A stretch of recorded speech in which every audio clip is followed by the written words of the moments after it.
Bonjour, bienvenue dans la nouvelle 3008.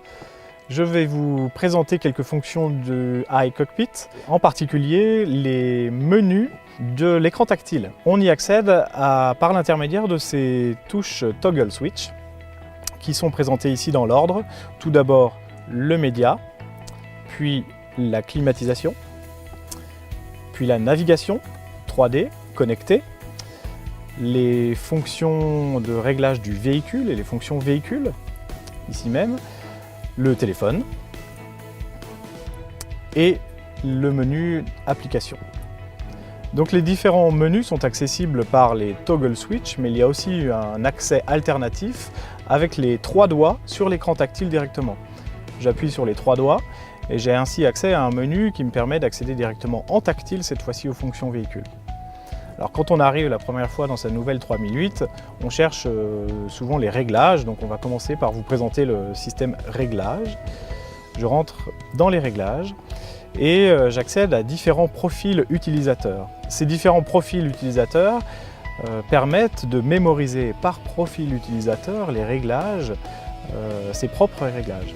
On retrouve sous un profil, par exemple, ses mémoires radio, mais aussi ses dernières destinations de navigation. On y retrouve aussi ses destinations préférées, le travail, la maison, et on y retrouve tous les réglages audio du système ou les réglages graphiques du système. Donc j'active un profil en appuyant sur l'un de ces onglets qu'on a dans cette page de réglage. Je peux aussi paramétrer les profils en allant dans l'option de ce menu réglage et paramétrage des profils. Ici même, j'accède à ce menu qui me permet de renommer le profil 3 par exemple en appuyant sur le nom du profil. Le nom du profil ainsi peut être changé, je peux le sélectionner grâce au clavier tactile ici. On voit d'ailleurs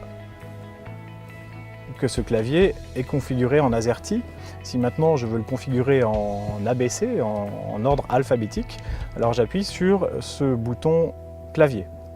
Et on voit que le clavier bascule de ABCD en AZERTY. Si maintenant je cherche du QWERTY, alors j'appuie sur le bouton de changement de langue du clavier ici, qui est à droite du clavier, et j'accède à un menu langue pour accéder à différentes langues du clavier. Je choisis le français pour rester en AZERTY. Je valide mon nom et j'ai ainsi paramétré mon profil.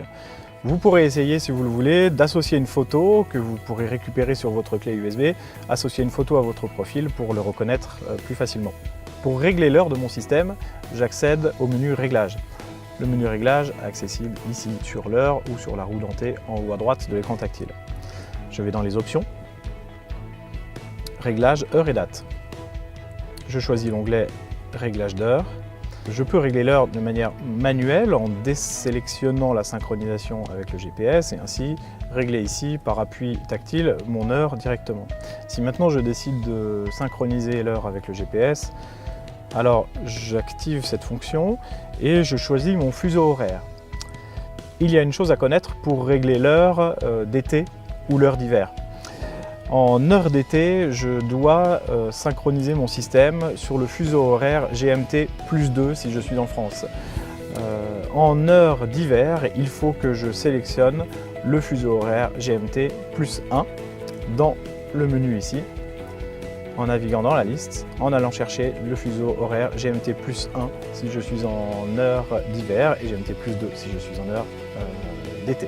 Voilà, ainsi l'heure du système est correctement réglée, j'ai plus qu'à retourner dans mes fonctions principales en fermant les fenêtres ou par accès direct avec les toggle switch. J'espère que ça vous aidera à approcher le système de manière simple et que vous en profiterez un maximum.